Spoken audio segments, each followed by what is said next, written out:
bonsoir à toutes et à tous. Nous sommes vraiment ravis de vous retrouver ce soir au sein de l'église Sainte-Blandine.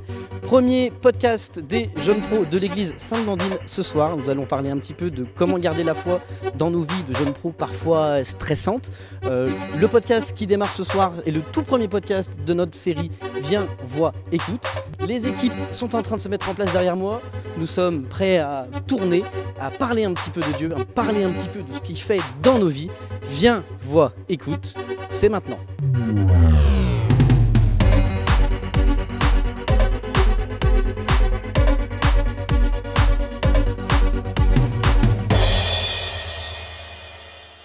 Bonsoir à tous, je m'appelle Gabrielle, je fais partie du groupe Startup Les Jeunes Pros de l'église Sainte-Blandine à Lyon. Et avec les jeunes pros, nous voulions discuter ce soir du thème « Garder la foi dans une situation anxiogène ». C'est vrai que dans notre vie professionnelle, on peut souvent faire face à des situations qui peuvent être assez angoissantes dans notre vie professionnelle ou personnelle. Déjà, entre nous, on a fait un peu le distinguo entre les angoisses qui peuvent être liées au monde, que ce soit l'actualité qui peut faire un peu peur ou la sécurité, ce qui se passe en France, et une autre sorte d'angoisse qui est plus de l'auto-anxiété, de l'appréhension, voilà, qu'on peut plus retrouver dans sa famille, dans son travail, voilà, des situations anxiogènes, mais plus dans sa vie personnelle. Pour discuter de tout ça, j'ai avec moi Mélanie. Mélanie, je vais te laisser te présenter. Eh ben, bonsoir Gabrielle, bonsoir tout le monde. Merci de m'avoir invitée.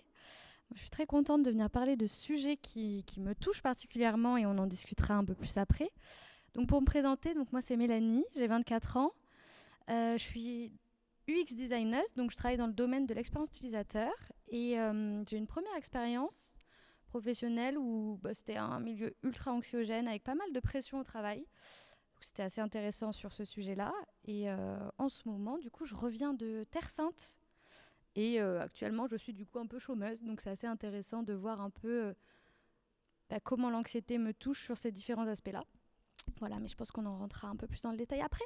On en discutera plus tard, effectivement.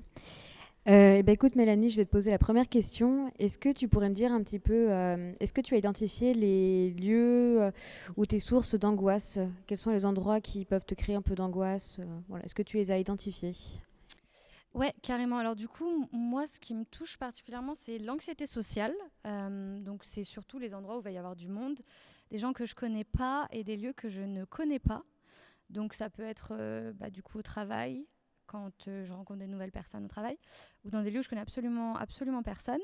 Et dans mon ancien job, c'était du coup pas forcément moi qui vivais de l'anxiété, mais plus des personnes qui venaient me trouver quand elles étaient dans des situations d'anxiété, de peur et d'angoisse. Et parce qu'en fait, la pression au travail, vouloir toujours pousser un peu plus ses employés à faire des meilleures choses, se comparer aussi, il y a pas mal de choses, l'autosabotage aussi. Ça peut être des choses qui te font avoir pas mal d'anxiété.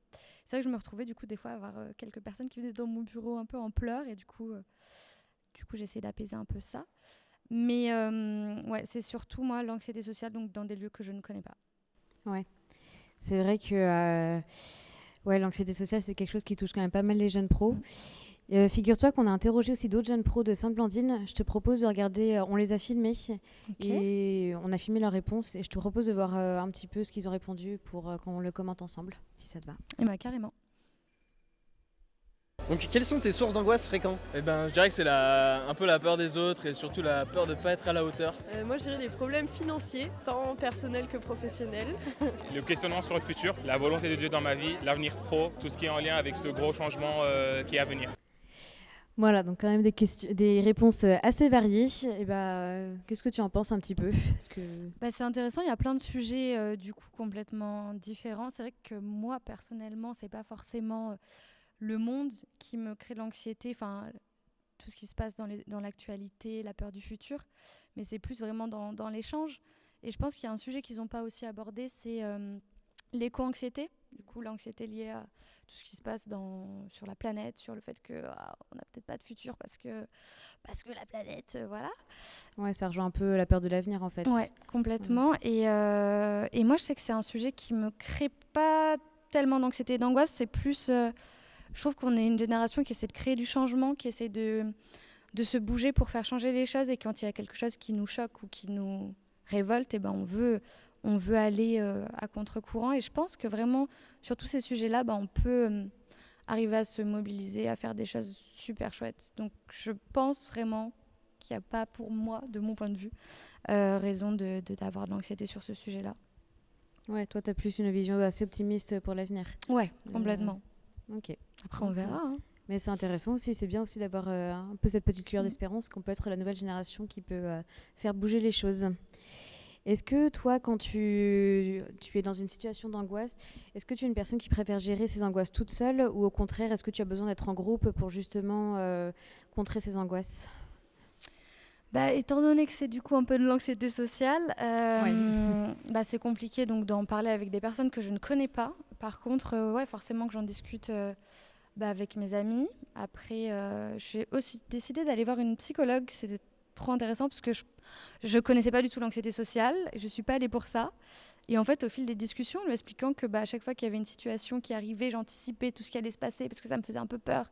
Et en creusant, j'ai compris qu'en fait, c'était pas normal et que ça avait un nom, que c'était de l'anxiété sociale. Donc, aller voir une psychologue, en parler avec elle aussi, des fois quand je suis dans des situations où j'ai vraiment beaucoup d'anxiété par rapport à des rendez-vous que j'ai prévus, des choses qui me font sortir de mon quotidien et de ma zone de confort, j'ai besoin des fois d'en discuter avec elle pour qu'elle me donne un peu des conseils.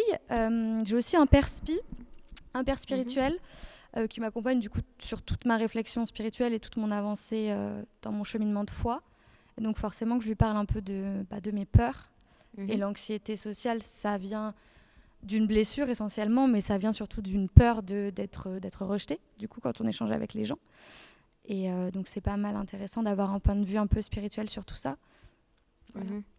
Et tu trouves ça intéressant, justement, d'avoir un peu cette double vision et de ton psychologue et d'un père spirituel. Est-ce que tu pourrais un peu nous expliquer quelle différence, si je puis dire ça comme ça, un peu de ces deux suivis, en fait? Ouais. Ils se complètent. En fait, la psy, elle vient vraiment t'aider à comprendre tes besoins, tes envies et plus faire une réflexion autour de toi et comment travailler sur toi-même pour percevoir correctement les choses. Parce que souvent, c'est de la perception. En fait, tu penses que tout le monde te déteste et que tout le monde va se moquer de toi et tout le monde va faire ceci, cela, va dire ceci, cela. Et en fait, c'est surtout ta perception et tes peurs à toi que tu projettes. Et du coup, elle essaye de te donner des tips et des mécanismes pour déconstruire tout ça. Alors que du coup, mon père Spi, avec lui, on parle plus de confier ça au Seigneur, de comment, dans la Bible, quelles sont les situations où il y a eu des situations un peu dans ce sens-là. Et je viens plus avec une problématique de, tiens, en ce moment, je réfléchis sur ça dans ma vie de foi. Qu'est-ce que tu peux m'apporter comme clé sur ce sujet-là ? Mais ça se complète assez. Et c'est intéressant de voir que finalement, le développement personnel est étroitement lié avec la spiritualité et la foi. Parce que quand tu commences à travailler sur toi, quand tu commences à avancer sur toi-même, forcément que dans ta foi, tu vas avoir plus confiance et tu vas oser plus de choses et tu vas avancer aussi. Enfin, du moins, c'est mon expérience. Yes. Eh bien, écoute, si ça te va, je te propose de regarder un peu les réponses des autres jeunes pros de Sainte-Blandine. Carrément. T'es plutôt une personne qui gère ses angoisses seule ou t'es plutôt avec les autres pour les surpasser ? Je suis avec les autres parce que je sais que toute seule, soit je suis avec les autres, soit je suis avec Dieu, mais je suis jamais juste toute seule. Moi j'ai plus besoin d'en parler avec d'autres personnes, que ce soit des personnes, des collègues du travail ou des amis de la paroisse, parce qu'on est un bon petit groupe et justement ça fait du bien aussi de pouvoir avoir un espace pour laisser tout ça et pouvoir débriefer. Eh bien, un peu des deux. J'aime bien prendre souvent le temps, moi tout seul. Et puis au bout d'un moment, je me rends compte souvent que j'ai besoin d'une aide extérieure. Et du coup, ça m'arrive d'aller voir soit des proches, soit parfois des professionnels même, parce que je sens que j'ai besoin de quelque chose de plus. Voilà. Bon, des réponses quand même dans l'ensemble.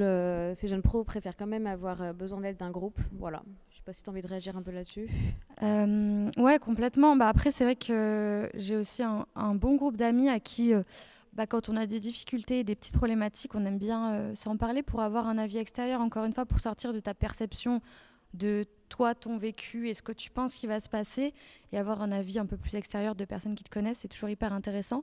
Après, c'est vrai que j'ai pas forcément dit que quand je la gère avec moi-même, mon anxiété, forcément que je la gère avec Dieu et forcément que du coup, je prie sur ça. Ouais, c'est vrai qu'ils ont aussi rebondi un petit peu là-dessus, les jeunes pros. C'est que finalement, même quand on est tout seul, finalement, on n'est jamais vraiment seul.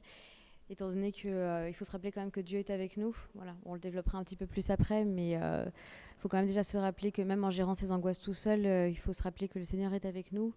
Et voilà, que c'est écrit dans la Bible, que ça me fait penser dans l'évangile de Matthieu au chapitre 28, où Jésus avait dit à ses disciples au moment de l'ascension, avant de monter au ciel, il leur avait dit « Et moi, je suis avec vous tous les jours jusqu'à la fin du monde ». Voilà. Donc c'est une phrase qu'on peut garder en se souvenant que même quand on angoisse et qu'on préfère la gérer tout seul, en fait, on n'est jamais vraiment seul, il y a toujours le Seigneur avec nous. Est-ce que toi, du coup, quand tu rencontres des situations un peu angoissantes, est-ce que tu aurais un peu des pistes, des astuces à partager ? Qu'est-ce que tu fais toi concrètement quand tu es dans une situation angoissante ? Ok, ouais. Bah alors, ce qui marche pour moi, c'est déjà du coup d'accepter mon anxiété et de la vivre pleinement. Donc forcément qu'il y a des choses que je peux absolument pas gérer, comme le fait que du coup, je vais forcément m'imaginer tous les scénarios possibles et imaginables, les pires scénarios sur une situation que je ne connais pas du tout. Et en fait, une fois que j'ai utilisé et usé tous ces scénarios, je peux rentrer vraiment dans un « Ok, on prend de la hauteur, on essaie de voir ce qui peut réellement se passer, on prend un peu de temps pour faire des choses que j'aime et qui me permettent de vider un peu mon esprit. » Donc ça peut être la méditation, ça peut être des exercices de respiration. Ça on est en amont de, par exemple, j'ai un événement et je vais voir des gens. On est en amont de ça, l'anxiété arrive avant. Je peux du coup faire pas mal de choses. Je peux aussi prendre un peu un rendez-vous avant avec ma psy pour lui dire « Viens me donner des tips, viens me déstresser. » Ou envoyer un petit texto à mon père en me disant « S'il te plaît, prie pour moi parce que là, j'ai peur. Et je sens que Dieu m'appelle à faire ça, mais j'ai peur. » Voilà, et faire des choses que t'aimes aussi. Dire tiens, je vais essayer de me déconnecter, de me décentrer de ça en faisant un autre truc, en occupant mon esprit sur autre chose. D'accord. Et quand on est quand je suis pendant, c'est très compliqué d'avoir des choses que je peux essayer de faire quand je suis au milieu de ces gens que je ne connais pas, qu'il y a des groupes et que je suis là toute seule et que je suis c'est vraiment très compliqué.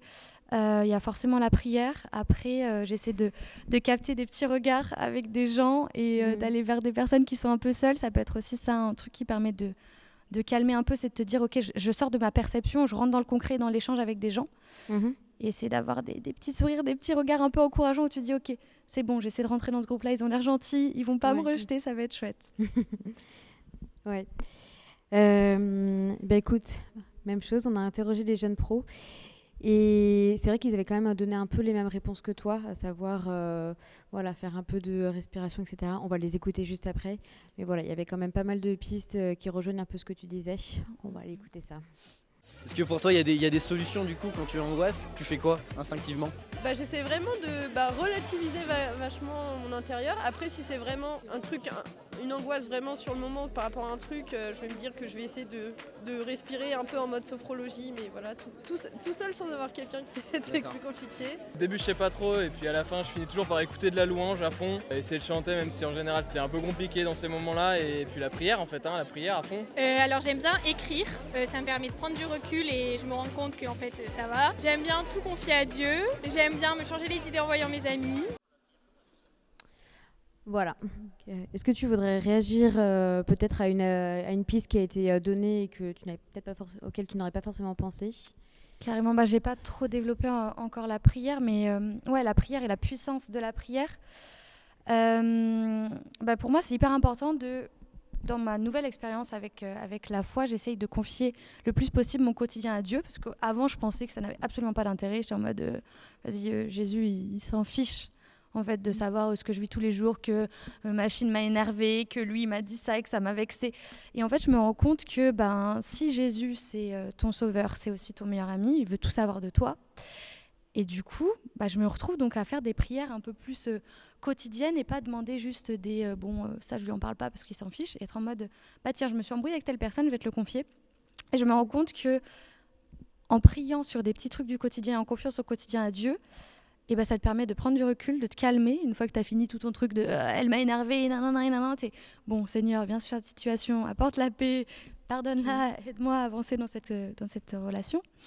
Et je trouve qu'en fait, ça te change ta perception et ça t'empêche de partager du négatif. Au lieu d'aller voir tes amis en leur disant c'est ce qu'elle a fait, elle m'a dit ça et tout, ça m'énerve trop, je vais direct vers Jésus. Je suis en mode Seigneur. Et en fait, ça me travaille et je trouve que ça fait du bien. Ça rejoint aussi un petit peu ce qu'a dit l'une des filles juste avant, à savoir aussi prendre un peu de recul sur la situation. De, voilà, aussi le fait de prier, ça peut t'aider à prendre un peu de recul sur ta situation, à te détendre. Voilà. Une fois qu'on a confié quelque chose au Seigneur, de prendre un peu de recul sur la situation.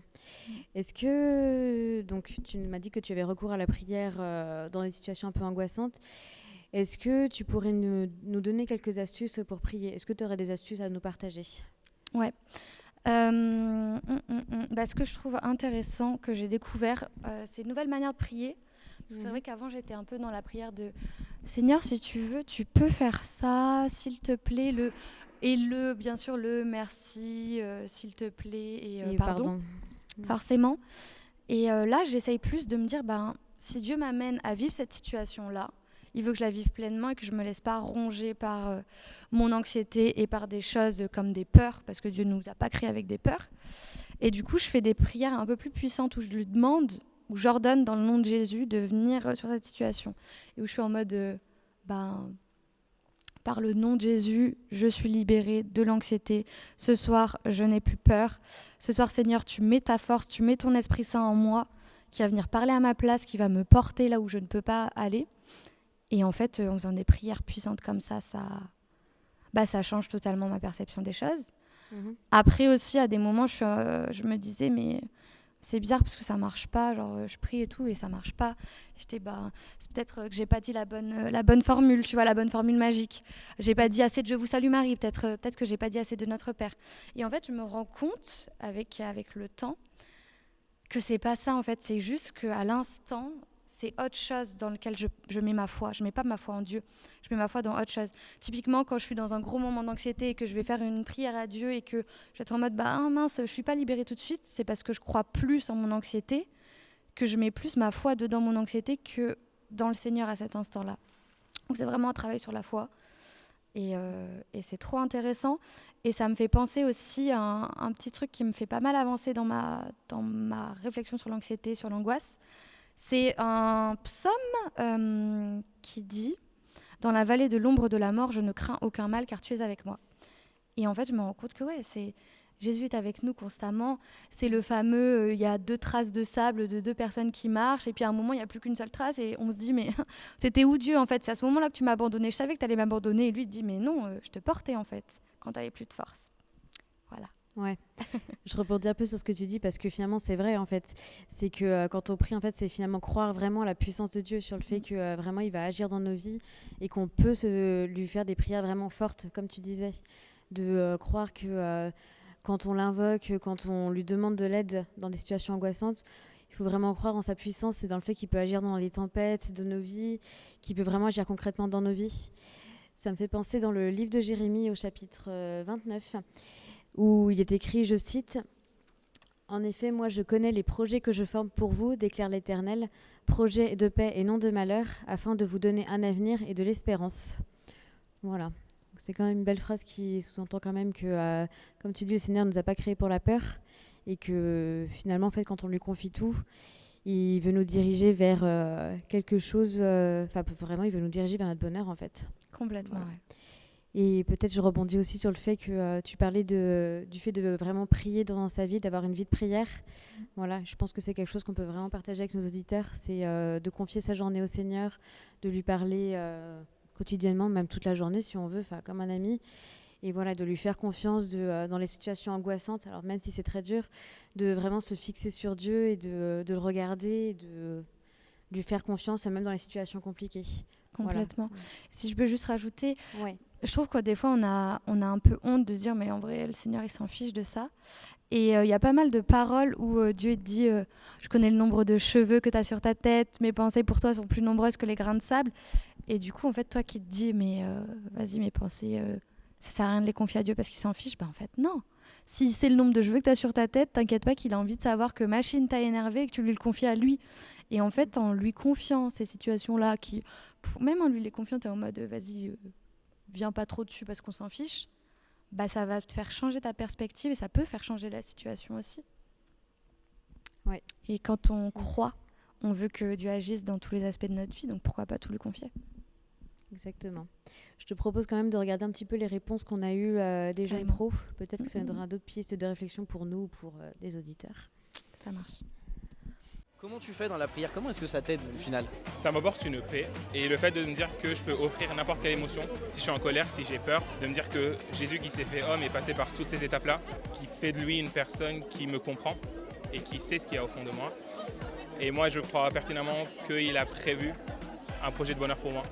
Ouais, moi je vais prier en général et essayer de remettre vraiment tout ça à Jésus et ça m'apporte vraiment de la paix. Et essayer de trouver des versets aussi pour me guider et voilà, lire la Bible, de trouver des solutions comme ça, prendre un peu de hauteur sur les situations et ça fait vraiment du bien. Et ben simplement, je demande de l'aide au Seigneur, je lui confie tout ce qui me pèse et je lui demande de me soutenir et puis de m'apporter des solutions ou de me mettre sur mon chemin des gens. Je sais que j'ai confiance en lui et je sais que la finalité sera bonne et donc voilà, je garde espoir et je garde foi.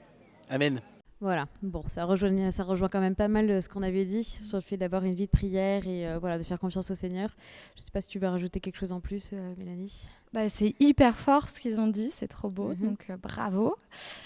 Dieu a un projet de bonheur pour moi, je trouve que ça c'est waouh. En fait, c'est la base de tout ce qu'on doit faire dans notre vie, genre penser constamment à ça. Et je rebondis aussi sur la fille qui disait lis la Bible. Et en fait, dans la Bible, finalement, il y a tellement de personnes qui ont vécu des choses complètement similaires à ce qu'on vit. Il y a même une personne qui a vécu une dépression. Il y a dans le livre de Job qu'il était en colère contre Dieu parce qu'il l'éprouvait trop, il avait l'impression que Dieu l'avait abandonné. Et c'est trop intéressant en fait de dire mais j'ai un problème, je vais essayer de voir dans la Bible qui a déjà eu un problème un peu similaire et qu'est-ce que Dieu a fait pour lui. Parce qu'en fait, ce que Dieu a fait pour lui, il peut le faire pour toi. Donc c'est trop intéressant. Amen. Et écoute, je pense qu'on va pouvoir finir sur ça, sur le fait de lire sa Bible et de faire confiance à Dieu. Merci beaucoup, Mélanie. Est-ce que tu aurais un dernier mot à nous adresser ? Il y a un petit truc auquel j'avais pensé que je n'ai pas encore dit. Ouais. En ce moment, il y a Youssafer qui a sorti une nouvelle chanson qui est J'ai Jésus dans mon bateau, même dans la tempête, même dans les vagues, Jésus lui il dort au fond du bateau. Et je trouve que c'est une super belle image de se dire mais en fait arrête de t'inquiéter, j'ai déjà tout prévu pour toi, j'ai prévu que des projets de bonheur. Et je trouve ça trop beau parce que dans la Bible il y a plein de passages où on te dit mais garde ton souci pour demain, enfin non, le demain se soucie de lui-même, enfin n'aie pas de soucis, à chaque jour suffit sa peine, voilà, à chaque jour suffit sa peine. Et on te dit quoi ? On te dit prie, confie cette situation au Seigneur, mange un bout et dors, arrête de t'inquiéter, tu verras demain matin, ça ira mieux. Et je pense que c'est vraiment ça, c'est arrête de t'inquiéter, mange un bout, dors, prie, et puis Dieu s'occupe de tout. Le souci, ça ne te sert à rien. Voilà. Ouais. Eh bien écoute, je te propose que nous prenions maintenant un temps de prière.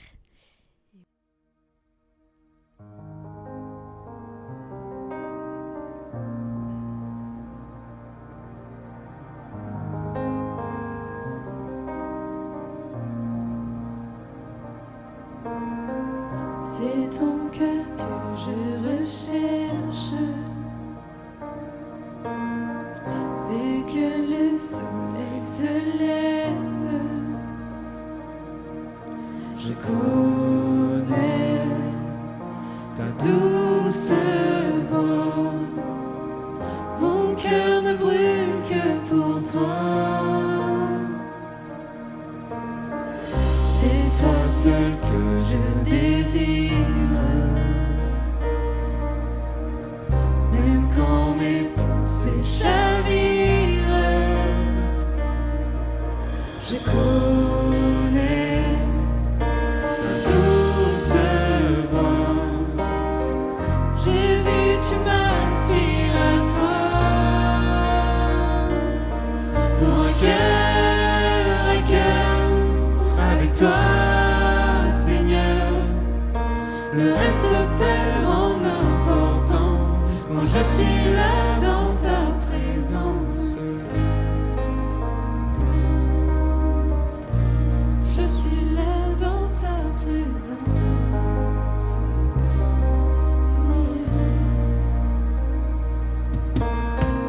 Dans tes bras je me repose. Tous mes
Seigneur, mais au fond de notre cœur, cette prière, ce désir de nous dépolluer de tout ce qui n'est pas essentiel dans nos vies. Alors, je te prie pour toutes ces personnes qui viennent de nous écouter ce soir, qu'elles puissent trouver dans leur vie un sens, trouver l'essentiel, cette essence du ciel qui vient nous recharger, nous remplir d'un vin nouveau. Seigneur, viens nous visiter ce soir. Merci pour tout ce qui a été partagé et conduis-nous dans ce chemin de pureté, de vie, de joie.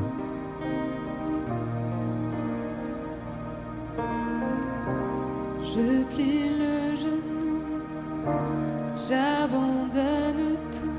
Le seul désir de mon cœur, c'est ton cœur.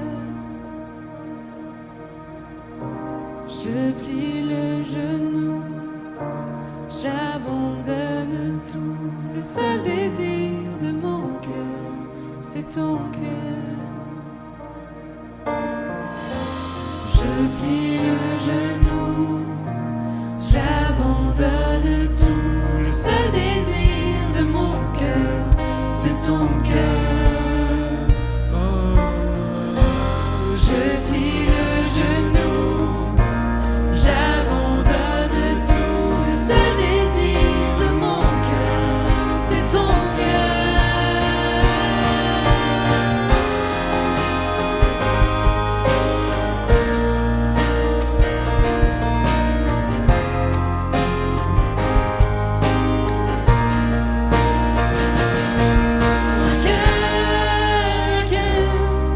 Avec toi, Seigneur, le reste perd en importance quand je suis là dans ta présence, face à face, devant ta grâce.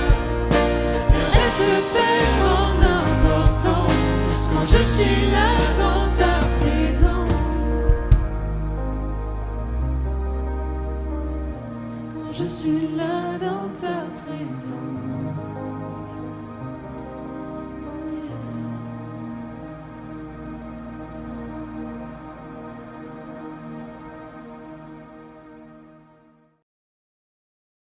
Merci de nous avoir suivis. Notre premier épisode touche à sa fin. Nous sommes très contents de vous avoir en tant qu'auditeurs ce soir. Nous ne nous perdons de vue pas trop longtemps parce que nous allons nous retrouver la semaine prochaine pour notre deuxième épisode de Viens, Vois, Écoute. Passez une très bonne soirée.